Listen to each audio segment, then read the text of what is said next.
అందరికీ స్వాగతం సుస్వాగతం. ప్రతి శనివారం వాసవి నృసింహంలో ఆరోగ్య సదస్సు నిర్వహిస్తున్నాం. ఇది 1113వ కార్యక్రమం. 21 సంవత్సరాలు పూర్తి చేసుకుని ఇప్పుడు 22వ సంవత్సరంలో మనం జరుగుతున్నాం. ఈ కార్యక్రమం జరుగుతున్నాయి. నిపుణులైన వైద్యులు ప్రతి శనివారం వచ్చి వారి వారి రంగాలకు చెందిన విషయాలను తెలియజేస్తున్నారు. దీన్ని ఫేస్బుక్లో లైవ్ పెడుతున్నాం.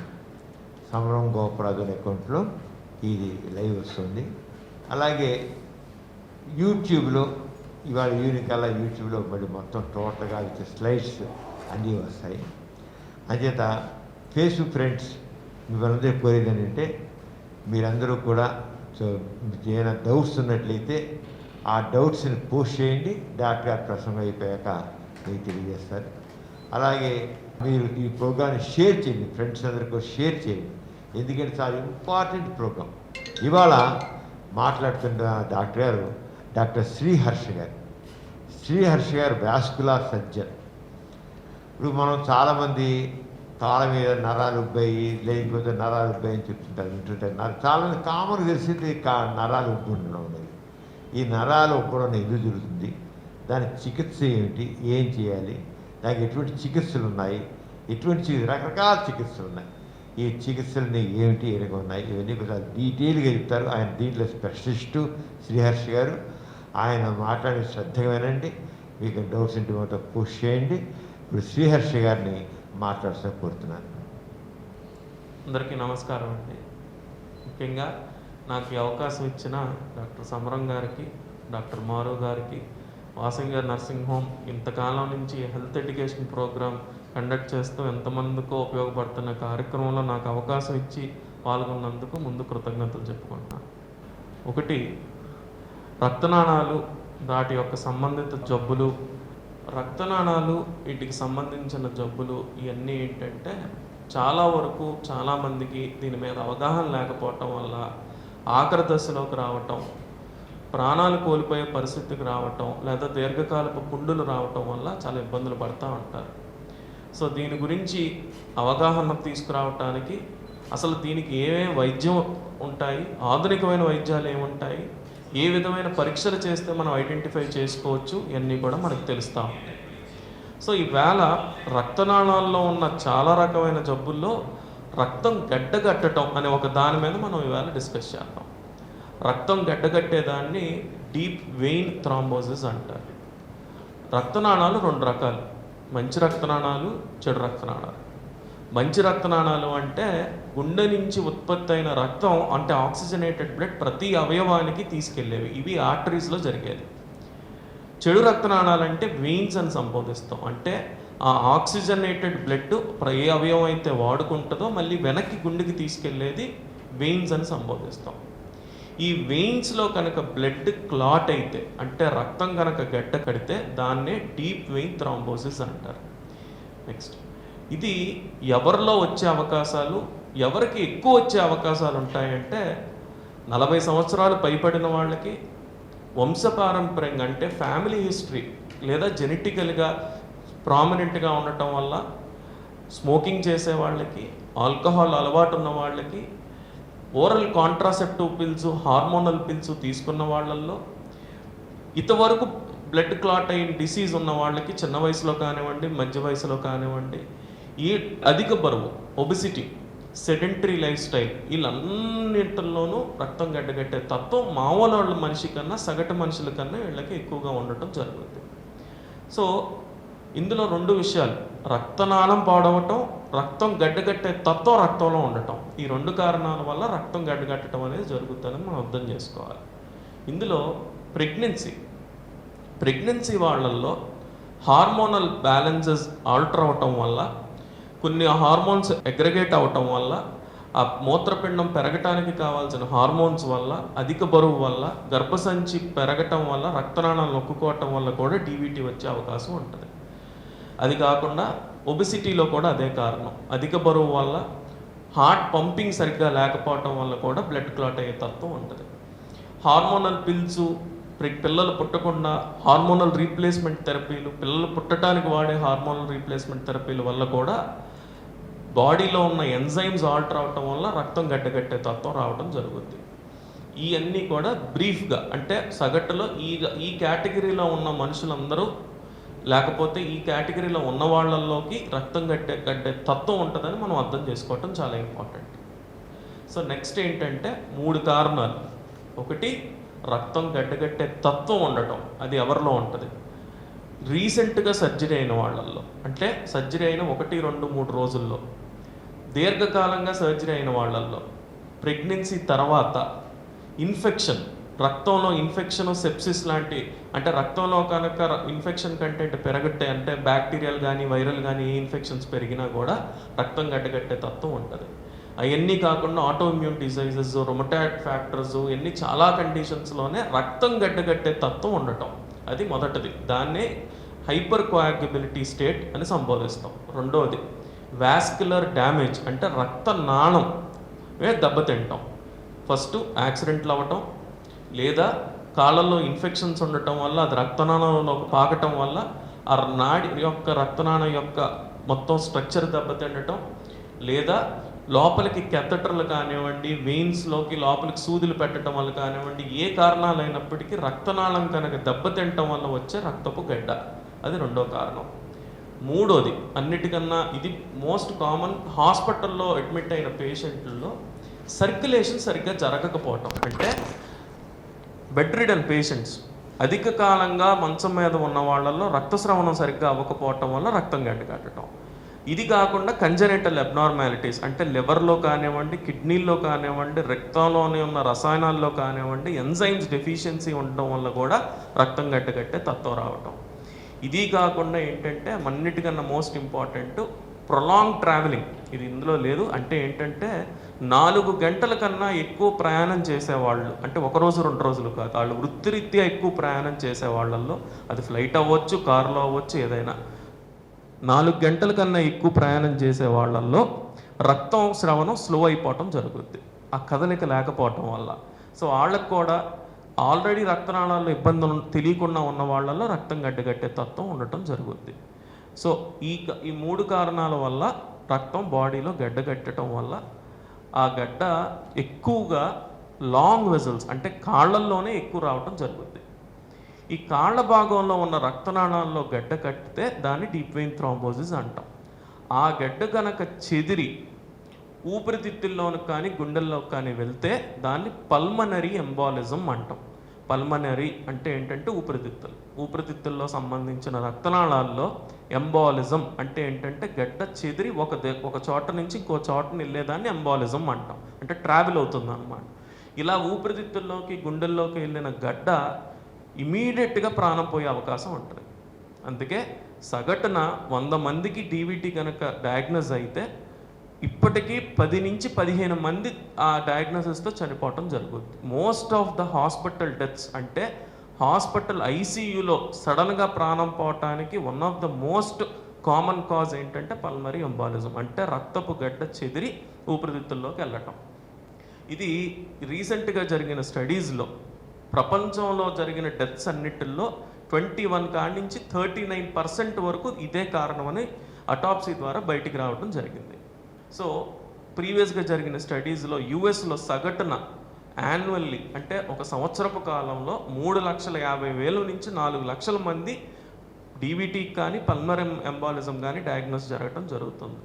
ఇలా డయాగ్నోస్ చేసిన వాళ్ళల్లో సుమారు 1,00,000 మంది చనిపోవటం జరుగుతుంది. అంటే దీన్ని ఖచ్చితంగా డయాగ్నోస్ చేయటం ఎంత ఇంపార్టెంటో, కరెక్ట్ టైంకి దానికి ట్రీట్మెంట్ ఇవ్వకపోవటం వల్ల ప్రాణం కూడా అంత తొందరగా కోల్పోవటం జరుగుతుంది. సో దీని యొక్క గురించి అసలు ఏం జరుగుతుంది, గడ్డ వచ్చిన తర్వాత ఏ లక్షణాలు ఉంటాయి అని తెలుసుకోవటం చాలా ఇంపార్టెంట్. దీన్ని 4 విధాలుగా విడగొట్టడం జరిగింది. ఇది ఎక్కువగా కింద భాగంలోనే రావటం వల్ల బొడ్డు నుంచి గజ్జల దాకా ఒకటి, గజ్జల నుంచి మోకాళ్ళు పైదాకా ఒకటి, మోకాళ్ళు పైన మోకాళ్ళు కింద, అంటే ఈ భాగాల్లో రక్తనాళాల్లో రక్తం గడ్డగట్టే దాన్ని బట్టి అది ఎంత సివియర్గా ఉంది అనేది మనకు ఒక అవగాహన రావటం జరుగుద్ది. జనరల్గా మనం నడిచేటప్పుడు నెగిటివ్ ప్రెషర్ వల్ల రక్తం పైకి రావాలి. సో మోకాళ్ళ నుంచి పైకి వచ్చే గడ్డ పైకి పాకుతూ ఉండే అవకాశం ఎక్కువ ఉంటుంది, బికాజ్ ఆ నెగిటివ్ ప్రెషర్ వల్ల. నెక్స్ట్, సో ఏం కాంప్లికేషన్స్ అంటే ఏం సిమ్టమ్స్ ఉంటాయి? ఫస్ట్ ఇమీడియట్గా దీని గురించి ఇబ్బంది పడే వాళ్ళు 2 రకాలుగా విభజిస్తాం. ఒకటి సిమ్టమ్స్ ఉండటం, రెండో వాళ్ళు అసలు సిమ్టమ్స్ లేకపోవటం. సిమ్టమ్స్ లేకపోవటం అనేది పక్కన పెడదు. సిమ్టమ్స్ ఉన్న వాళ్ళల్లో ఏముంటాయి? ఇమీడియట్గా కాళ్ళు బరువెక్కటం, కాళ్ళు వాపు రావటం, క్రమేణా కాళ్ళు రంగు మారటం, కాళ్ళు పైకి పెడితే కాళ్ళు వాపు తగ్గటం ఇనీషియల్గా చూడటం జరుగుద్ది.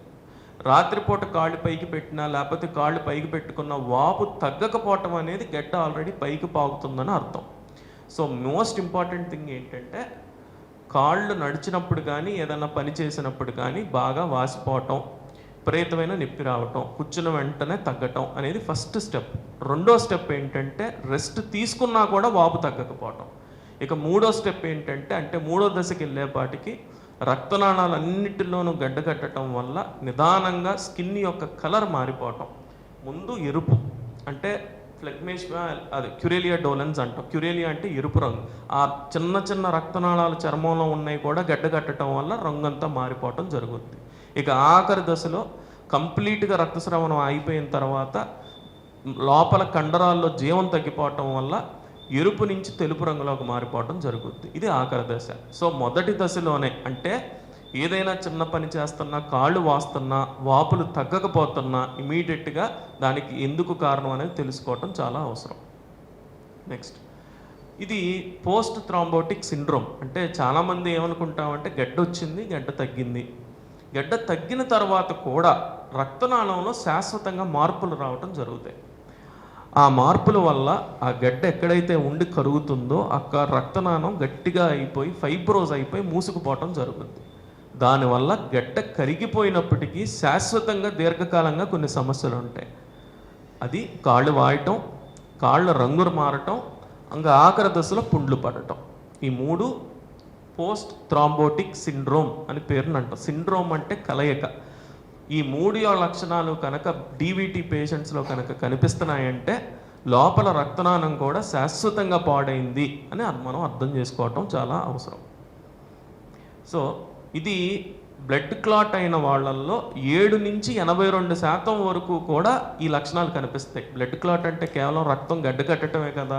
కాళ్ళల్లో వాపులు, నలుపు, పుండ్లు ఎందుకు వస్తున్నాయి అంటే దీర్ఘకాలంగా బ్లడ్ క్లాట్ అవ్వటం వల్ల, కండరాలకి సరైన రక్తనాళం అందుకోకపోవటం వల్ల ఆ చర్మంలో దీర్ఘకాలంగా పుండులు రావటం జరుగుతుంది. నెక్స్ట్, సో దీన్ని అసలు ఎలా ఐడెంటిఫై చేయటం? అసలు ఈ జబ్బు ఉన్న వాళ్ళకు హాస్పిటల్కి వచ్చిన వెంటనే ఫస్ట్ నాన్ ఇన్వేజివ్ ఇన్వెస్టిగేషన్స్ అంటే మామూలుగా అసలు ముందు క్లినికల్గా ఎగ్జామిన్ చేయాలి. అంటే కాళ్ళు వాపు ఎలా ఉంది, ఎక్కడి నుంచి ఎక్కడికి ఉంది, కాళ్ళల్లో నాడి సరిగ్గా ఉందా, ఏ రకమైన వాపు, ముట్టుకుంటే లోపలకు చొట్టపడుతుందా లేకపోతే అలాగే గట్టిగా ఉండిపోతుందా, దీనితో పాటు ఏదైనా ఇన్ఫెక్షన్స్ ఉన్నాయా, ఇవన్నీ ముందు క్లినికల్ ఎగ్జామినేషన్ చూసుకోవటం చాలా ఇంపార్టెంట్. నెక్స్ట్ రేడియలాజికల్ ఎగ్జామినేషన్ చేయాలి. రేడియలాజికల్ ఎగ్జామినేషన్లో మొదటి క్రైటీరియాలో వచ్చేది డాప్లర్ పరీక్ష. డాప్లర్ పరీక్షలో వీనస్ డాప్లర్ అంటాం. అంటే ఒక ప్రోబ్ పెట్టి రక్తనాళం లోపల గడ్డ ఉందా లేదా, దాని యొక్క పరిమాణం ఎలా ఉంది, ఆ గడ్డ ఎక్కడి నుంచి ఎక్కడి వరకు ఉంది అని తెలియటానికి ఇది ది బెస్ట్ ఇన్వెస్టిగేషన్. ఈ డాప్లర్ పరీక్ష అయిన తర్వాత ఇందులో గడ్డ మనకి ఉన్నట్టు లేనట్టు ఇలా కనిపించడం జరుగుతుంది. సో లోపల నల్లగా కనిపించేది normal blood flow. Radio opaque అంటే తెల్లగా రక్తనాళం లోపలంతా ఫిల్ అయిపోతే దాంట్లో గడ్డ ఉందని మనకి ఇమీడియట్గా నిర్ధారణ అవటం జరుగుతుంది. ఒకవేళ కాళ్ళల్లో వాపుండి స్కానింగ్లో కనుక గడ్డ కనిపించకపోతే అప్పుడు రక్త పరీక్షల్లోకి వెళ్ళటం జరుగుద్ది. దాన్నే డి డైమర్ పరీక్ష అంటాం. ఈ డి డైమర్ అంటే బాడీలో ఎక్కడైనా సరే రక్తం గడ్డగట్టే తత్వం ఉన్నప్పుడు కొన్ని ఎంజైమ్స్ రిలీజ్ అవ్వటం జరుగుద్ది. ఆ ఎలివేషన్ని డి డైమర్లో మనకు తెలియటం జరుగుద్ది. సో ఈ బేసిక్ ఇన్వెస్టిగేషన్స్ చేసుకుని దీంతో పాటు ఫస్ట్లో మనం అనుకున్నట్టు రక్తంలో ఏదైనా జెనెటికల్ డెఫిషియన్సీస్ ఉన్నాయా, లేదా ఏదైనా దీర్ఘకాలపు ఇన్ఫెక్షన్స్ ఉన్నాయా, రీసెంట్గా బెడ్ రిడనా, రీసెంట్గా సర్జరీస్ అయినాయా, రీసెంట్గా 4 గంటల పైన ట్రావెలింగ్ చేశారా, ఇటువంటి హిస్టరీ తీసుకుంటే మన డయాగ్నోస్ చేసుకోవడం ఈజీగా తేలిగ్గా జరగటం జరుగుతుంది. ఈ దశ దాటిన తర్వాత ఇందాక మనం డిస్కస్ చేసినట్టు ఏ దశ వరకు అంటే మోకాళ్ళకి వరకు ఉందా, గజ్జల దాకా ఉందా, ఆల్రెడీ గుండెల దాకా వెళ్ళిందా అనేది తెలుసుకోవటానికి సిటీ వీనోగ్రామ్ ఆర్ ఎంఆర్ వీనోగ్రామ్ అనే ఒక పరీక్షను చేయించుకుంటాం. అంటే కంప్యూటర్ టోపోగ్రఫీ వీనోగ్రామ్. అంటే రక్తనాళంలోకి కాంట్రాస్ట్ మెటీరియల్ని లోపలికి ఇంజెక్ట్ చేయటం వల్ల రక్తనాళాలు క్లియర్గా కనిపిస్తాయి రేడియలాజికల్గా. ఇందులో మనం చూస్తే ఆ కంటిన్యూటీ మిస్ అవ్వటం, ఆ గడ్డ ఎక్కడి నుంచి ఎక్కడి వరకు ఉందో మనకి క్లియర్గా విజువలైజ్ అవ్వటం చాలా ఈజీగా జరుగుతుంది. సో స్పెసిఫిసిటీ పెరుగుతుంది. అంటే 90 to 100% మనకు గడ్డ ఎక్కడ ఉందో అనేది ఈ టెస్ట్ ద్వారా తెలిసిపోద్ది. సో ఈ పరీక్షలు చేయటం వల్ల, క్లినికల్ ఎగ్జామినేషన్ చేయటం వల్ల మనకు రక్తపు గడ్డ ఉంది అని కన్ఫర్మ్ అయిపోయిన తర్వాత ఇమీడియట్గా ట్రీట్మెంట్ ప్రోటోకాల్లోకి వెళ్ళడం జరుగుతుంది. ట్రీట్మెంట్ ప్రోటోకాల్లో ఫస్ట్ చేయాల్సింది ఏంటంటే ఇమ్మొబిలిటీ. అంటే ఏంటంటే పేషెంట్ కనుక అనుమానం ఉన్నా, రక్తం గడ్డ ఉందని కన్ఫర్మ్ అయిందన్నా, నెక్స్ట్ ఇమీడియట్గా చేయాల్సింది ఏంటంటే ముందు పేషెంట్ని కదలకుండా ఇమీడియట్గా అంబులెన్స్లో కానీ కారులో కానీ హాస్పిటల్కి తీసుకురావడం చాలా ఇంపార్టెంట్. సో అసలు ప్రిన్సిపల్స్ ఆఫ్ ట్రీట్మెంట్ ఏంటి? సో గడ్డ ఉంది కాబట్టి గడ్డను కరిగించాలి. గుండెల్లో గడ్డ ఉందంటే హార్ట్ అటాక్ రావడం జరుగుతుంది.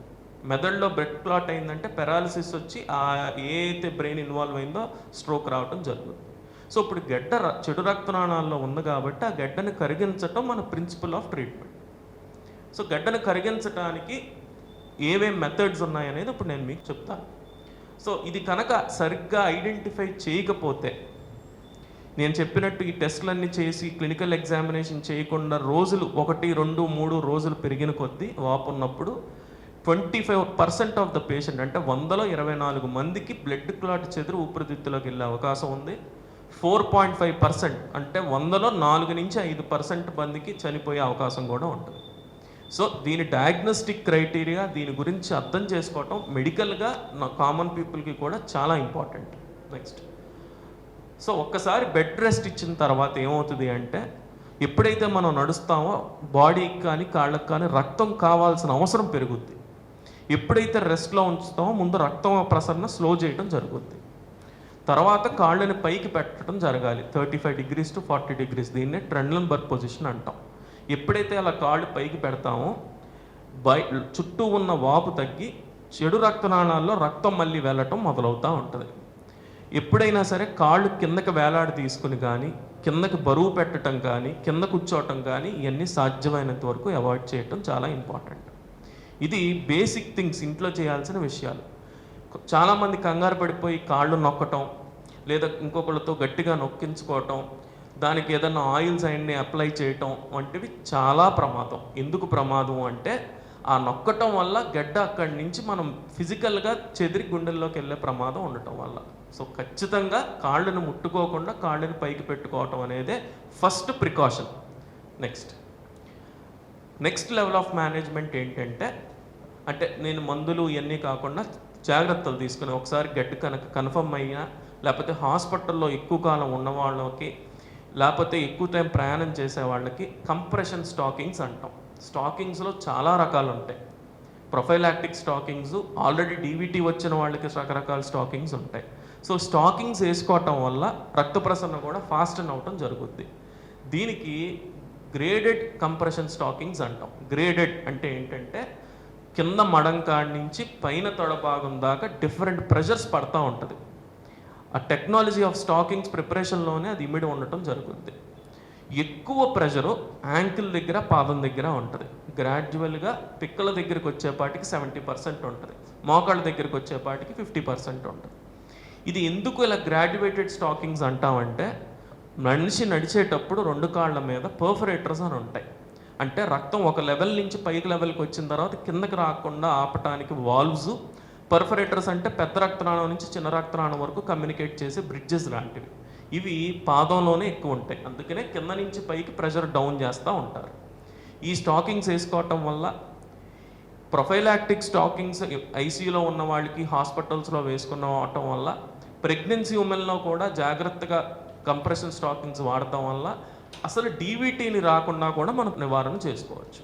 నెక్స్ట్, సో ఇప్పుడు అన్ని నిర్ధారణ అయిన తర్వాత, హాస్పిటల్లో పేషెంట్ ఉన్న తర్వాత ఇక ట్రీట్మెంట్ ప్రోటోకాల్లోకి వెళ్ళటం జరుగుతుంది. 2 రకాల మందులు ఉంటాయి. ఒకటి ఇంజెక్షన్స్ రూపంలో ఇవ్వటం, 2 ఓరల్ ట్యాబ్లెట్స్ ఇవ్వటం. ఇంజెక్షన్స్ రూపంలో మొదటి 24 గంటల నుంచి 48 గంటల వరకు ఇవ్వటం జరుగుద్ది. అంటే రక్తపు గడ్డని కరిగించే మందుని డైరెక్ట్గా రక్తనాళంలోకి ఇస్తాం. ఇది ఇవ్వటం వల్ల గడ్డ పెరగకుండా ఉన్న గడ్డ నిదానంగా స్టెబిలైజ్ అవ్వడానికి ఉపయోగపడుతుంది. దాని తర్వాత ఈ ట్రీట్మెంట్ మొత్తం 3 నెలల నుంచి 6 నెలల పాటు గడ్డ ఉన్న సిట్యువేషన్ బట్టి దాని యొక్క పర్సంటేజ్ని బట్టి ఇవ్వటం జరుగుద్ది గైడ్లైన్స్ ప్రకారం. సో 3 నెలలకి 6 నెలలకి పరీక్షలు చేయించుకుంటా స్కానింగ్లో గడ్డ కరిగిందో లేదో చూసుకుంటే ఈ ట్రీట్మెంట్ ఇవ్వటం జరుగుద్ది. సో దీంట్లో ఓరల్ యాంటీకోయాగులెంట్స్ అంటే ఓరల్గా ఇచ్చే ట్యాబ్లెట్స్లో రకరకాలు ఉండటం జరిగింది. ఇప్పుడు ఇందులో కూడా కొత్త రకమైన మందులు రావటం జరిగింది. నెక్స్ట్, పూర్వం ఎసిట్రామ్, వార్ఫరిన్, విటమిన్ కే యాంటాగనిస్ట్ సంబంధించిన మందులు వాడటం మనం అందరికీ తెలుసు. ఇప్పుడు దీంట్లో కొత్తగా స్పెసిఫిక్ ఇన్హిబిటర్స్, ఫ్యాక్టర్ ఇన్హిబిటర్స్ అంటే రక్తంలో గడ్డ కట్టడానికి కొన్ని ఫ్యాక్టర్స్ పనిచేస్తాయి. ఆ ఫ్యాక్టర్స్ని డైరెక్ట్గా ఏదైతే ఫ్యాక్టర్ వల్ల బ్లడ్ క్లాట్ అవుతుందో ఆ స్పెసిఫిక్గా మందు ప్రిపేర్ చేసి దానికి ఇవ్వటం జరుగుతుంది. అంటే మనం ఇచ్చిన ట్యాబ్లెట్ ఇంక దేని మీద పనిచేయకుండా కేవలం ఆ క్లాట్ మీదే పనిచేస్తుంది. అంటే స్పెసిఫిసిటీ పెరగటం జరుగుతుంది. 2, ఈ మందులు వాడటం వల్ల మెదడులో కానీ చిగుళ్ళమ్మట కానీ లోపల అల్సర్స్ ఉన్నా కానీ బ్లీడింగ్ వచ్చే అవకాశం ఉంటుంది. ఎందుకు అంటే మనం రక్తం పలసపడే మందులు ఇవ్వటం వల్ల. సో అవన్నీ కూడా ఆ కాంప్లికేషన్స్ లేకుండా ఈ మందులు చాలా కంట్రోల్డ్ యాక్షన్ ఉండటం వల్ల ఆ కాంప్లికేషన్స్ కూడా లేకుండా సరిపోతుంది. సో దీంట్లో మోస్ట్ కామన్గా మనం వాడే డ్రగ్స్ ఏంటంటే రివరాక్సోబాన్, ఎపాక్సిబాన్ అంటే డైరెక్ట్గా ఫ్యాక్టర్ 10 ఇన్హిబిటర్స్ అంటాం వీటిని. దీనివల్ల లాస్ట్లో క్లాట్ని ఈ మొత్తం చైన్ని అది బ్రేక్ చేయటం వల్ల క్లాట్ అవ్వకుండా జరుగుతూ ఉంటుంది. నెక్స్ట్, సో ఇప్పుడు మనం వాడే డ్రగ్స్లో, ఇప్పుడు మనం వాడే యాంటీకోయాగులెంట్స్లో లేదా ట్యాబ్లెట్స్లో ఎలా మనం ఐడియల్ అని చెప్పగలుగుతామంటే దాని యొక్క ఫంక్షనింగ్ మనకు తెలియాలి, డ్రగ్ తొందరగా పనిచేయాలి, తక్కువ డ్రగ్ డోస్తో ఎక్కువగా మనకి బ్లడ్ క్లాట్ కరగటం జరగాల. దీంతోపాటు ఇంకో ట్యాబ్లెట్స్ కానీ మన ఫుడ్ అలవాట్లు కానీ ఈ ఫుడ్ ఇంట్రాక్షన్స్ ఆ డ్రగ్తో లేకుండా ఉండటం, రోజుకి 2-3 ట్యాబ్లెట్ల బదులు ఒకే ట్యాబ్లెట్ అవ్వటం, ఈ అన్నింటిలో కొత్తగా వచ్చిన అడ్వాన్స్మెంట్స్. సో నేను ఇందాక మీకు చెప్పినట్టు రివరాక్సోబాన్ కానివ్వండి, ఎపాక్సిబాన్ కానివ్వండి, డాబిగాట్రాన్ లాంటి డ్రగ్స్ వల్ల రక్తం గడ్డ కరిగించే మందులు ఈ అన్ని లక్షణాలు ఉండటం వల్ల హాస్పిటల్లో ఉండే కాలము తగ్గిపోయింది, వాళ్ళకి లైఫ్ రిస్క్ కంట్రోల్ అవుతుంది, దీర్ఘకాలంగా ఎక్కువ మందులు వాడకుండా కూడా తొందరగా బ్లడ్ క్లాట్ కరిగించే అవకాశం ఉంటుంది. సో పూర్వం కూడా ప్రతి 2 రోజులకి ప్రతి వారానికి బ్లడ్ టెస్ట్ చేసుకుని రక్తం ఎలా ఉంది, బ్లడ్ ఎంత శాతం పలచబడింది అని మెజర్ చేసేవాళ్ళం. ఇప్పుడు ఈ మందుల వల్ల అవసరం కూడా లేకుండా పోతుంది. నెక్స్ట్, సో దీని గురించి రకరకాల డోసేజ్లు ఉంటాయి, రకరకాల డ్రగ్స్ ఉంటాయి. ఈ డ్రగ్స్ మోస్ట్లీ మేము వాడే డ్రగ్స్ రివరాక్సోబాన్, ఈ ఆఖరిది, ఇది 2 రకాల ట్యాబ్లెట్స్ ఉంటాయి, 15 mg 20 mg ట్యాబ్లెట్స్. సో జనరల్గా 15 mg ట్యాబ్లెట్స్ 2 ట్యాబ్లెట్లతో మొదలుపెట్టి తర్వాత 20 mg సింగిల్ డోస్ ట్యాబ్లెట్తో కంటిన్యూ చేస్తాం. మళ్ళీ ఇది పేషెంట్ యొక్క కిడ్నీలు, లివర్ ఫంక్షనింగ్ స్టేటస్ని బట్టి, వాళ్ళ యొక్క గడ్డ కండిషన్ బట్టి, అన్నిటిని బట్టి మేము డిఫరెంట్ కైండ్స్ ఆఫ్ డ్రగ్స్ని మేము డిసైడ్ చేసుకుంటాం జరుగుతుంది. దీన్ని సపోర్ట్ చేయడానికి చాలా ట్రయల్స్, చాలా స్టడీసు, డిఫరెంట్ కాంబినేషన్స్తో జరిగి అల్టిమేట్గా ఈ డ్రగ్ యొక్క సక్సెస్ రేట్ నిర్ధారణ అయిన తర్వాతే ఈ డ్రగ్స్ను మనం యూజ్ చేయడం జరుగుతుంది. నెక్స్ట్, ఒకవేళ ఈ రక్తనాళాల్లో గడ్డలు కరిగించడానికి వల్ల వాడే మందుల వల్ల బ్లీడింగ్ అయితే కనుక రివర్సల్ ఏజెంట్స్ అంటే యాంటీడోట్ లాంటివి కూడా అవైలబిలిటీలోకి ఇప్పుడు రావడం జరిగింది. సో ఇమీడియట్గా బ్లీడింగ్ ఏదన్నా నోటీస్ చేస్తే ఇమీడియట్గా హాస్పిటల్కి తీసుకెళ్తూ ప్రోటోకాల్ ప్రకారం ఆ బ్లీడింగ్ని డిఫరెంట్ స్టేజెస్లో ఆపుకోవటం జరుగుతుంది. సో జనరల్గా మైల్డ్, మోడరేట్, సివియర్ అంటే మైల్డ్ అంటే చిన్నగా చిగురులు ఎమ్మట రక్తం రావటం, విరోచనంలో అవ్వటం, అప్పుడప్పుడు వచ్చి తగ్గిపోవటం, ఇలాంటివి ఉన్నప్పుడు పెద్ద కంగారు పడకుండా ట్యాబ్లెట్స్ని డిస్కంటిన్యూ చేసి ఒక 3 రోజులు మళ్ళీ టెస్ట్ చేసుకుని మళ్ళీ కంటిన్యూ చేయడం జరుగుతుంది. మోడరేట్ అంటే ఎక్కువగా బ్లీడింగ్ అంటే సర్జరీ ఆపరేషన్ చేసిన చోట కానివ్వండి, లేకపోతే ఏదన్నా అల్సర్ బ్లీడింగ్ అయిన చోట కానివ్వండి, అది సర్జికల్గా మేము ఐడెంటిఫై చేసి దాన్ని ఆపేయటం జరుగుతుంది. దీంతోపాటు రివర్సల్ ఏజెంట్స్ కూడా ఇవ్వటం జరుగుతుంది. ఇక లైఫ్ థ్రెటనింగ్ బ్లీడింగ్ ఉన్నప్పుడు బ్లడ్ కాంపన్సేట్ చేస్తా ఏదైతే ఫ్యాక్టర్స్ వల్ల బ్లీడింగ్ జరుగుతుందో ఆ ఫ్యాక్టర్స్నే మళ్ళీ బాడీలోకి ఇవ్వటం, దానివల్ల బ్లీడ్ కంట్రోల్ చేయడం జరుగుతుంది. నెక్స్ట్, సో ఇప్పుడు వరకు మందుల గురించి మాట్లాడుకున్నాం. బేసిక్గా మందుల యొక్క విధానం ఏంటంటే క్లాట్ని కరిగించటం, అది ఇప్పుడు వరకు మనం మాట్లాడుకున్నాం. ఇప్పుడు దీంట్లో అసలు అడ్వాన్సెస్ ఏంటి? అంటే నేను చెప్పినట్టు ఈ మందులు వాడటానికి 3 నెలల నుంచి 6 నెలల వరకు కాలక్రమం పడుతుంది గడ్డ కరగటానికి. ఇంకా ఫాస్ట్గా చేసే అవకాశం ఏమన్నా ఉందా? గడ్డ కనుక బాగా పెరిగిపోయి ఊపిరితిత్తుల్లో కనుక వెళ్ళిపోతుంది అన్నప్పుడు, లేదా పైకి పాకుతుంది అన్నప్పుడు, లేదా కాలు ఆఖరి దశలో మా దగ్గరికి తీసుకొచ్చినప్పుడు ఏం చేయొచ్చు? ఎందుకంటే నేను చెప్పిన ఇందాక మందుల ద్వారా అయ్యేదన్నీ చాలా స్లో ప్రాసెస్. దీంట్లో అడ్వాన్సెస్ ఏంటంటే రక్తనాళం లోపలికి మేము కెథటర్ ద్వారా లోపలికి వెళ్ళి డైరెక్ట్గా గడ్డ దగ్గరికి కెథటర్ పెట్టి, అంటే మా పరికరాన్ని గడ్డ లోపలికి తీసుకెళ్ళి డైరెక్ట్గా ఆ మందుని ఆ గడ్డలోకి పంపించడం వల్ల కంప్లీట్గా ఆ గడ్డని రిజాల్వ్ చేసుకోవటం జరుగుద్ది. అంటే ఇన్స్టెంట్గా కరిగించటం. దీన్నే థ్రాంబోలైటిక్ థెరపీ అంటాం. థ్రాంబోలైటిక్ అంటే ఏంటంటే థ్రాంబస్ని అంటే ముక్కలుగా చిన్న చిన్న పార్టికల్స్గా చేయటం. సో దీనివల్ల ఇమీడియట్గా రక్త ప్రసరణ అవ్వటం మొదలవుతుంది. దానివల్ల కాళ్ళు వాపు తగ్గటం, కాలుని ప్రమాదకరమైన స్థితిలోంచి మనం మళ్ళీ బతికించే ప్రయత్నం చేయటం. సో దీంట్లో కొత్త రకాలు ఏంటంటే ఇంట్రాథ్రాంబస్ క్యాథెటర్, అంటే క్యాథెటర్ క్లాట్లోకి పెట్టడం. ఫార్మకో మెకానికల్ థ్రాంబోలైసిస్ అంటే ఏంటంటే క్యాథెటర్ లోపల పెట్టి సెలైన్ జెట్, అంటే ఇప్పుడు హై ఫోర్స్లో సెలైన్ కనుక రిలీజ్ చేస్తే అది మ్యాసరేట్ అవుతుంది, క్లాట్ ముక్కలు అయ్యి మళ్ళీ యాస్పిరేషన్ చేస్తాను అనమాట. ఇదో రకమైన క్యాథెటర్లు వాడటం. దీంతో పాటు అల్ట్రాసౌండ్ యాక్సలరేటెడ్ కిరణాలు, అంటే లైక్ సౌండ్ వేవ్స్ ద్వారా దీన్ని బ్లాస్ట్ చేయటం థ్రాంబస్ని. సెగ్మెంటల్ అంటే ఒక్కొక్క ముక్క, అంటే మోకాళ్ళ కింద ఉన్న, తొడభాగంలో ఉన్న, గజ్జల్లో ఉన్న, బొడ్డు దగ్గర ఉన్న ఆ ఒక్క ముక్కనే బ్లడ్ క్లాట్ని బయటికి తీయటం జరుగుతుంది. ఇవన్నీ ఇన్వేజివ్ ప్రొసీజర్స్, అంటే ఆపరేషన్ లేకుండానే రక్తనాళంలోకి లోపలికి వెళ్ళి గడ్డని బయటికి తీసే ప్రక్రియ. సో ఇది ఎప్పుడెప్పుడు చేస్తాం? ఎక్యూట్ అంటే ఇమీడియట్గా మ్యాసివ్గా డీవిటీ ఉన్నప్పుడు, కింద నుంచి ఆల్మోస్ట్ పై దాకా ఉన్నప్పుడు. మల్టిపుల్ సెగ్మెంట్స్ అంటే 2 కాళ్ళల్లో ఇటు నుంచి ఇక్కడ తొడభాగంలో కింద భాగంలో మల్టిపుల్ సెగ్మెంట్స్లో ఉన్నప్పుడు. మ్యాసివ్ డీవిటీ నేను చెప్పినట్టు. అండ్ ఇది తొందరగా వచ్చిన పేషెంట్స్లోనే సాధ్యం అవుతుంది. అంటే మొదటి 48 గంటల్లో 3 రోజుల లోపు రావాలి. ఎందుకు అంటే ఆ స్టేజ్లో గడ్డ మెత్తగా ఉండటం జరుగుద్ది, సాఫ్ట్గా ఉండటం జరుగుద్ది. రోజులు పెరిగిన కొద్దీ ఆ గడ్డ గట్టి పడిపోవటం వల్ల ఈ పద్ధతులు చేయటం కూడా చాలా కష్టం. సో దీంట్లో ఎప్పుడు చేయొచ్చు, ఎప్పుడు చేయకూడదు, అదర్ ఆల్టర్నేటివ్స్ ఏంటి అనేది కూడా చూసుకోవటం చాలా ఇంపార్టెంట్. యాక్టివ్గా బ్లీడింగ్ ఉన్న వాళ్ళకి, ఇమీడియట్గా సర్జరీ అయిన వాళ్ళకి, రక్తంలోనే ప్రాబ్లం ఉన్న వాళ్ళకి ఇది చేయటం కుదరదు. అప్పుడు మందులు మాత్రమే పెట్టాలి.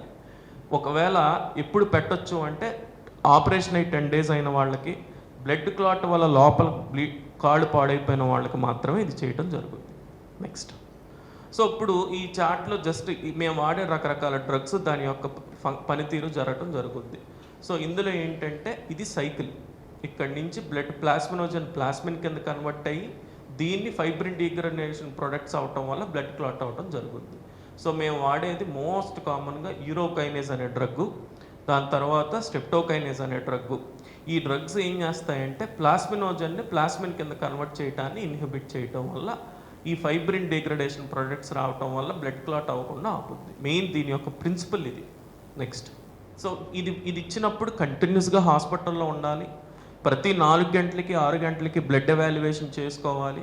దీంతోపాటు థ్రాంబస్ ఎంత బ్లడ్ క్లాట్ ఉంది, ఎంత క్లాట్ కరిగింది అనేది డయాగ్నోస్టిక్ వీనోగ్రామ్ అంటే క్యాత్ ల్యాబ్లో చేసుకుంటూ ఉండాలి. ఎంత బ్లడ్ క్లాట్ కరిగింది, ఈ డ్రగ్ యొక్క ప్రభావం ఎంత ఉంది అనేది ఫైబ్రినోజన్ లెవెల్స్ మానిటర్ చేసుకుంటూ ఉండాలి. సో కంటిన్యూస్ మానిటరింగ్తో ఈ సిస్టమ్ కనుక చేస్తే మనిషిని ప్రాణాన్ని, దాంతోపాటు కాలుని కూడా మనం కాపాడుకోవడం జరుగుద్ది ఈ పద్ధతుల ద్వారా. నెక్స్ట్, సో ఇది different procedures. Pharmaco mechanical thrombolysis ఇందాక మీకు చెప్పినట్టు ఇది కెథెటర్ మేము రక్తనాళంలో అమర్చేది. ఇక్కడ చూస్తే మీకు సెలైన్ గష్ ఇలా బయటికి స్ప్రే చేస్తూ ఉంటుంది. ఎప్పుడైతే ఈ సెలైన్ హై ఫోర్స్లో వెళ్తుందో ఈ చుట్టూ ఉన్న క్లాట్ చిన్న చిన్న పార్టికల్స్గా అవ్వడం జరుగుద్ది, లైక్ డ్రిల్లింగ్ లాగా. ఎప్పుడైతే అలా జరుగుద్దో దీన్ని వెంచురీ ఎఫెక్ట్ అంటాం. ఈ పక్కన ఉన్న హోల్స్లో నెగిటివ్ ప్రెషర్ ఉంటుంది, అంటే వ్యాక్యూమ్ లాగా. ఈ ముక్కలైన క్లాట్ని ఈ సక్షన్ ద్వారా లోపలికి కెథెటర్లోకి వెళ్ళి బయటికి తీసేయడం జరుగుద్ది. సో ఇన్స్టెంట్గా మనకి క్లాట్ కరిగిపోవటం ఈ పద్ధతి ద్వారా చేస్తాం జరుగుతుంది. ఇది ఇప్పుడు ఆల్రెడీ మన ప్రాక్టీస్లో చేస్తున్నవి. నెక్స్ట్, సో ఇంకోటి ఏంటంటే ఇది ఇంకా ఇండియాలోకి ఇంకా అంత వాడుకలోకి రాలేదు. అంటే ఇది ఏంటంటే అల్ట్రాసౌండ్ యాక్సలరేటెడ్ థ్రాంబోలైసిస్, అంటే దానివల్ల జనరేట్ అయ్యే వైబ్రేషన్స్ వల్ల సౌండ్తో మైక్రో వైబ్రేషన్స్, మ్యాక్రో వైబ్రేషన్స్ అంటారు, దానివల్ల బ్లడ్ క్లాట్ని బ్రేక్ చేయటం. ఇది కూడా ఉపయోగంలో ఉంది కానీ ఇంకా స్టడీస్ లెవెల్లో మాత్రమే ఉంది. నెక్స్ట్ ఈ కొన్ని ఎగ్జాంపుల్స్ చేసిన కేసెస్ మనం ఈ బ్లడ్ క్లాట్ని కనిపించిందంతా కెథటర్ లోపలికి పంపించి లోపల ఇందాక మ్యాసరేట్ చేసి మళ్ళీ బయటికి లాగితే ఇలా క్లాట్ అంతా రక్తనాళంలోంచి బయటికి రావడం జరుగుతుంది. సో ఇన్స్టెంట్గా క్లాట్ ఎప్పుడైతే బయటకు వచ్చేస్తుందో 70% తనకి బ్లడ్ సర్క్యులేషన్ ఇంప్రూవ్ అవ్వి పల్మరీ ఎంబాలిజము లేకపోతే బ్లడ్ క్లాట్ నుంచి విముక్తి రావడం జరుగుతుంది. నెక్స్ట్ సో ఇక్కడ కాళ్ళు చూస్తే ఈ పేషెంట్కి మొత్తం ఇదంతా రక్తనాళం అంతా మూసుకుపోయి ఉంది, ఇదంతా ఒక పక్కన ఉంది, ఇంకో పక్కన లేదు. నెక్స్ట్ వీళ్ళకి ఈ దీట్ల ద్వారా చేయటం జరుగుతుంది. నెక్స్ట్ ఇలా చేసిన తర్వాత కొంతమందికి ఏంటంటే శాశ్వతంగా రక్తనాళాలు మూసుకుపోవటం జరుగుతుంది.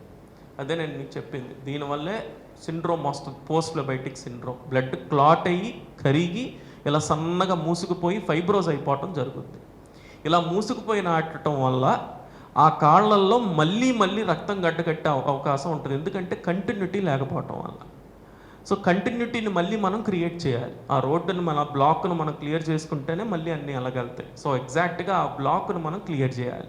సో అప్పుడు ఏం చేస్తామంటే వైర్ పంపించి దాంతోపాటు బెలూన్ పంపించి ఆ బెలూన్తో దాన్ని డైలేట్ చేస్తాం. ఆ డైలేట్ చేయటం వల్ల మూసుకుపోయిన రక్తనాళాన్ని మనం తెరుస్తాం. సో తెరిసిన తర్వాత మళ్ళీ బ్లడ్ ఫ్లో మళ్ళీ వెళ్ళటం, సాఫీగా వెళ్ళటం జరుగుద్ది. ఇలా వెళ్ళిన రక్తనాళాన్ని మళ్ళీ మూసుకుపోకుండా శాశ్వతంగా ఉంచడానికి లోపల స్టెంట్ని అమర్చబడటం జరుగుద్ది. దీనివల్ల ఆ స్టెంట్లోంచి రక్త ప్రసరణ అవ్వటం వల్ల మళ్ళీ బ్లడ్ క్లాట్ అవ్వకుండా ఫ్యూచర్లో మళ్ళీ రికరెన్స్ రాకుండా శాశ్వత పరిష్కారం చేయడం కూడా జరుగుద్ది. సో కేవలం మందులు వాడటం లేకపోతే ఇవే కాకుండా ఈ పరిజ్ఞానాలు పెరగటం, ఈ ఇంటర్వెన్షన్స్ పెరగటం వల్ల కూడా మన బ్లడ్ క్లాట్ని ఉన్నది ఇన్స్టెంట్గా తగ్గించుకోవటం జరుగుతుంది. మళ్ళీ రాకుండా చేయటానికి కూడా ఇది చాలా ఉపయోగంగా దోహదపడుతుంది. సో ఒక్కసారి బ్లడ్ క్లాట్ ఉన్న వాళ్ళు ఖచ్చితంగా జాగ్రత్తగా జీవితాంతం కొన్ని మెడికేషన్స్ ఫాలోఅప్లో ఉండాలి. రెగ్యులర్ ఇంటర్వెన్స్లో ఫాలోఅప్లో స్కానింగ్స్ చేయించుకుంటూ ఉంటే, నాన్ ఇన్వేజివ్ చిన్న స్కానింగ్స్ చేయించుకుంటూ ఉండటం వల్ల పెద్ద కాంప్లికేషన్స్ని పల్మరీ ఎంబాలిజమ్స్ నుంచి మనం ఈజీగా కాపాడుకోవచ్చు. నెక్స్ట్ సో ఇది అంత వాడుకలో ఉన్న ప్రొసీజర్ కాదు. పూర్వం ఏం చేసేవాళ్ళు అంటే, ఇప్పుడు నేను చెప్పిన అన్ని అడ్వాన్సెస్ రావటం వల్ల ఓపెన్ సర్జరీ అనేది ఇప్పుడు రోల్ లేదు. క్లాట్ బయటకు వచ్చేయటం ఈజీ అయిపోవటం వల్ల ఇంకా ఓపెన్ చేసి రక్తనాళం తెరిచి గడ్డ బయటికి తీయాల్సిన అవసరం ఇప్పుడు 100లో 1 కూడా లేదు. ఎందుకు అంటే కంటిన్యూస్గా ఎక్కువ రోజులు హాస్పిటల్లో ఉండాల్సిన అవసరం రావటం, కంటిన్యూస్గా గడ్డ తీసిన తర్వాత రక్తనాళంలోకి సెలైన్లు పెట్టి గడ్డ కట్టకుండా చేయటం, ఇవన్నీ చాలా ఎక్కువ రోజు హాస్పిటల్లో ఉండాల్సిన అవసరం రావటం వల్ల. సో ఇది జస్ట్ యానిమేటెడ్ పిక్చర్స్ అంతే. ఇలా రక్తనాళాన్ని ఓపెన్ చేసి లోపలికి ఇలా ట్యూబ్ పంపించి లోపల ఉన్న గడ్డని కంప్లీట్గా ఇలా బయటికి తీయటం జరుగుతుంది. ఈ కాళ్ళల్లో ఉన్న గడ్డని ఇన్స్టెంట్గా బయటికి తీయటం. కానీ ఇలా తీయటం వల్ల ఏమవుతుంది అంటే మెకానికల్గా ఈ లోపల ఉన్న వాల్వ్స్ పర్మనెంట్గా డ్యామేజ్ అయ్యే అవకాశం ఉంటుంది. దీనివల్ల ఇందాక నేను చెప్పినట్టు మూసుకుపోయే అవకాశాలు కూడా ఎక్కువ ఉంటాయి. సో ఈ సిస్టమ్ను ఇప్పుడు అంత వాడుకలో లేకపోవటం జరుగుతుంది. ఇది ఐవీసీ థ్రాంబస్ అంటే కాళ్ళ నుంచి ఆల్మోస్ట్ పైన కిడ్నీలు గుండె దాకా కనుక రక్తం గడ్డకు బయటికి ఎక్స్టెండ్ అయినప్పుడు ఇమీడియట్గా ఆపరేషన్ ఓపెన్ చేసి ఇలా బెలూన్లో ఇక్కడ పైకి పెట్టి, ఎందుకు అంటే బెలూను ఇక్కడ నుంచి గడ్డ ఊపిరితిత్తులకు వెళ్లకుండా ఆపి ఈ పక్కన ఓపెన్ చేసి గడ్డను బయటికి తీయడం జరుగుద్ది. ఇవన్నీ అత్యవసర పరిస్థితుల్లో ఎమర్జెన్సీగా చేసే ఆపరేషన్స్. సో ఈ అవగాహన ఉండటం వల్ల రక్తపు గడ్డ ఉన్న వాళ్ళు కేవలం కాళ్ళవాపు లేకపోతే పల్మరీ ఎంబాలిజం చనిపోవటం కాకుండా ఇంత సైన్స్ ఇంత అడ్వాన్స్మెంట్స్ ఇందులో ఉన్నాయి అని తెలుసుకోవటం కూడా చాలా ఇంపార్టెంట్. నెక్స్ట్ సో ఇప్పుడు వరకు మనం different modes of management, treatments, surgeries, interventions ఇవన్నీ చూసాం. సో బేసిక్గా ఈ 3 విషయాలు చేస్తే చాలా వరకు డీవీటీని మనం ప్రివెంట్ చేయడం important. Prevention is always better than cure. ఏంటి, పడుకునేటప్పుడు 40 సంవత్సరాలు పైపడిన వాళ్ళు, ప్రెగ్నెన్సీ వాళ్ళు, ఒబిసిటీ ఉన్నవాళ్ళు, రక్తంలో గడ్డగట్టే తత్వం ఉన్నవాళ్ళు, ఇందాక మనం అనుకున్న వాళ్ళందరూ రాత్రిపూట 5 to 6 inches కాళ్ళు లింబ్ ఎలివేషన్ పెట్టుకోవాలి. దీనివల్ల రక్తం ఆగకుండా నిద్రపోయినప్పుడు కూడా వెనక్కి వెళ్ళటం తేలిగ్గా జరుగుతూ ఉంటుంది. Number 2 physiotherapy and exercises. ఇది చాలా ఇంపార్టెంట్. ఎప్పుడైనా సరే మీరు దీర్ఘకాలంగా ప్రయాణం చేయాలి లేదా ఎక్కువ ప్రయాణాలు చేసే వాళ్ళకి ఫిజియోథెరపిస్ట్ యొక్క ఒపీనియన్ తీసుకుని ఫ్లెక్షన్ ఎక్స్టెన్షన్ అంటే కాళ్ళు యాంకిల్తో ఏమేమి ఎక్సర్సైజెస్ చేయాలి ఇవన్నిటి గురించి తెలుసుకోవటం కూడా చాలా ఇంపార్టెంట్. మూడవది అన్నిటికన్నా ఇంపార్టెంట్ ప్రివెంటివ్ ప్రొఫైలాక్టిక్ స్టాకింగ్స్, అంటే డీవీటీ రాకుండా ఉండటానికి కూడా సాక్స్లు స్టాకింగ్స్లు వాడుకోవటం వల్ల మనం అసలు డీవీటీని రాకుండా మనం నివారించుకోవటం చాలా ఇంపార్టెంట్. అసలు ముగించే ముందు ప్రపంచంలో ఆల్మోస్ట్ 9 లక్షల మంది లాస్ట్ ఇయర్ 2019-18లో దీని గురించి బాధపడి చనిపోవటం కానీ ఎఫెక్ట్ అవుతాం కానీ జరుగుతుంది. డయాగ్నోస్ అవ్వకుండా కూడా చాలామంది ఉంటారు. అందుకు గాను ప్రెగ్నెన్సీ అప్పుడు కూడా బ్లడ్ క్లాట్ అయ్యే తత్వం ఉండటం గురించి, ట్రావెలింగ్ ఎక్కువ చేసేవాళ్ళకి, ఎందుకంటే ఇప్పుడున్న లైఫ్ స్టైల్ ప్రకారం ప్రతి ఒక్కళ్ళు ట్రావెలింగ్ చేయాల్సిన అవసరం రావటం, హాస్పిటల్లో ఉన్నవాళ్ళు అంటే అన్ని రకాల జనంలోనూ ఈ బ్లడ్ క్లాట్ అయ్యే తత్వం ఉంటుంది అని నిర్ధారించుకొని World Health Organisation DVT awareness month అనేది ఒకటి క్రియేట్ చేయడం జరిగింది. అంటే ఆ పర్టికులర్ మార్చ్ అనే నెలలో మనం చెప్పినవన్నీ ఆలోచించుకుంటాం, ఇంప్లిమెంట్ చేయటం, వాళ్ళకి తెలిసిన నాలెడ్జ్ నలుగురికి ఎక్స్ప్రెస్ చేయటం వల్ల దీని నుంచి మనం కాపాడుకోవటం చాలా తేలిగ్గా చేయటం జరుగుతుంది.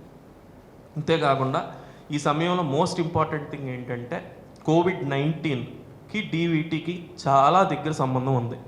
కోవిడ్-19 వచ్చిన వాళ్ళల్లో one of the major cause of death after lung infection is intravascular coagulation, అంటే రక్తం గడ్డకట్టే తత్వం కోవిడ్ పేషెంట్స్లో ఐడెంటిఫై చేయటం. ఇందులో ఆల్రెడీ చాలా స్టడీస్ జరగటం, ఇందాక మనం చూసినట్టు కోవిడ్ వైరస్ బాడీలోకి ఎంటర్ అయిన వెంటనే బ్లడ్ క్లాట్ అయ్యే ఎంజైమ్స్ ఫ్యాక్టర్స్ యాక్టివేట్ అవ్వటం మొదలవుతున్నాయి. ఎందుకు మొదలవుతున్నాయి అనే దాని మీద ఇంకా రీసెర్చ్ జరుగుతుంది. సో ఇమీడియట్గా యాక్టివేట్ అవ్వటం వల్ల ఈ ఫ్యాక్టర్స్ అన్నీ ఆ ఫ్యాక్టర్స్ బాడీలో రిలీజ్ అవ్వటం వల్ల బ్లడ్ ఎక్కడికక్కడ క్లాట్ అయిపోవటం జరుగుతుంది. సో ఈ జాగ్రత్తలు తీసుకోవటం వల్ల యాంటీకోయాగ్యులెంట్స్ ఎకోస్ప్రిన్, ఎపాక్సిపెన్ లాంటి చిన్న చిన్న డ్రగ్స్ తీసుకోవటం వల్ల, ఫిజియోథెరపీ ఎక్సర్సైజెస్ చేయటం వల్ల ఆ బ్లడ్ క్లాట్ అవ్వకుండా మనం నివారణ చేసుకోవచ్చు. సో ఈ అంటే ఒక బ్రీఫ్ అని కాదు, ఈ రకమైన అవగాహన మనం తెలుసుకుని డీవీటీ అనే యొక్క ఇంపార్టెన్స్ మనం అర్థం చేసుకుని ఇవన్నీ కనుక మనం పాటిస్తే ఇవన్నీ చెప్పినవన్నీ మీకు ఉపయోగపడతాయని కోరుకుంటూ సెలవు తీసుకుంటాం. Thank you. ఇప్పుడు పడుకున్నప్పుడు కాలు రైజ్ చేయాలన్నారు, అది యాంకిల్ జాయింట్ దాకా రైజ్ చేయాలా లేకపోతే మన నీ జాయింట్ దాకా యాంకిల్ రైజ్? జనరల్గా 3 ఇంచెస్ అంటారు మేడం. అంటే ఎక్కడ దాకానండి అది పెట్టుకోవడం? Above knee joint, knee joint base చేసుకుని పైకి పెట్టుకోవాలి. 2 విషయాలు ఇందులో మళ్ళీ. దీంట్లో ఏం చేస్తారంటే కొంతమందికి వెన్నుపూస నొప్పి రావటం ఉంటుంది, కొంతమంది కాళ్ళు పైకి ఎత్తలేని పరిస్థితుల్లో ఉంటుంది. అప్పుడు 4 ఇంచెస్ కానీ 3 ఇంచెస్ కానీ బ్రిక్ మంచం కోడి కింద పెట్టడం ఒక తేలికైన మార్గం అందరికీ చెప్పే విధానం. లేదా మ్యాట్రస్ కిందే ఒక పిల్లో పెట్టుకుంటే మ్యాట్రస్సే ఎలివేట్ అవుతుంది. సో మనకి కంఫర్టబుల్గా ఉండాలి ఏదైనా సరే. 3 inches to 4 inches above the నీ లెవెల్ ఆర్ చెస్ట్ లెవెల్ అంటాం. అంటే ఒక మనిషి శాంతం సుపైన్గా పడుకుంటే కాళ్ళు 3 ఇంచెస్ పైకి ఉంటే చాలు. ఫేస్బుక్ ఫ్రెండ్స్ ఎవరు అందరూ చాలా ఇంట్రెస్ట్ చూపించారు కానీ క్వశ్చన్స్ ఎవరు పోస్ట్ చేయలేదండి. డాక్టర్ శ్రీహర్ష్ గారు చాలా చక్కగా వివరించారు. ఒకనొకప్పుడు ఒక కాఠ్మండు నుంచి నేపాల్ నుంచి ఒక ఫ్లైట్ హైజాక్ చేయబడింది. కొన్ని రోజుల తరబడి దాన్ని వేరే ఎయిర్పోర్ట్లో ఉంచారు, హైజాక్ చేసి. అప్పుడు అందరికి భయం ఏంటంటే ఈ కాళ్ళలో థ్రోమోస్ వచ్చేసి దానిలో కాంప్లికేషన్ వస్తాయని ఎంతో ప్రతి వాళ్ళు చెప్పారు. పెద్ద శ్రీహర్ష్ గారు లాంటి వాళ్ళు అసలు అంత అలా రోజుల తరబడి ఆ సీట్లు లేకుండా కూర్చుంటే నెక్స్ట్ వాళ్ళకి వచ్చేది డీప్ థ్రోంబోసిస్ అని అప్పుడు ఎంత చాలా ఎక్కువ అప్పుడు ఇదైంది.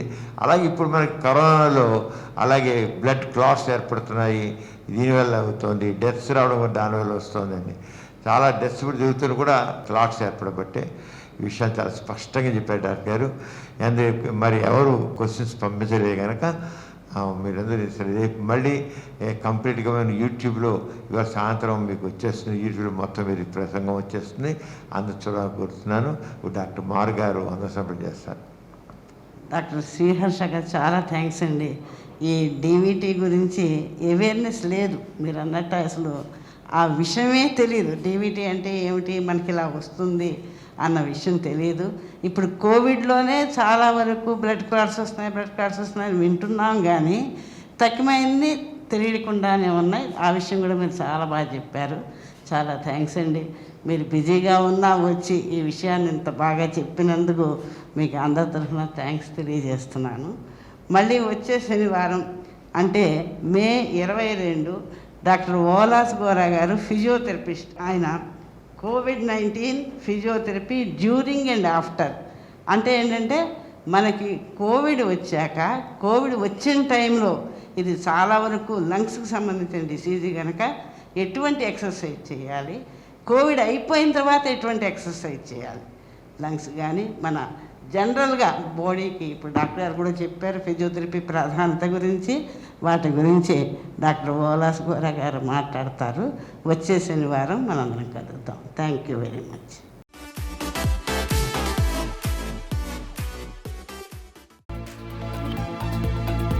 కొత్త వీడియోల కోసం మా ఛానల్కి సబ్స్క్రైబ్ చేయండి. క్రింద ఉన్న బెల్ ఐకాన్ని యాక్టివేట్ చేయండి. Please download Samaram multi-channel app and watch your favorite channels from your mobile. App available on Google Play Store and subscribe to the channels.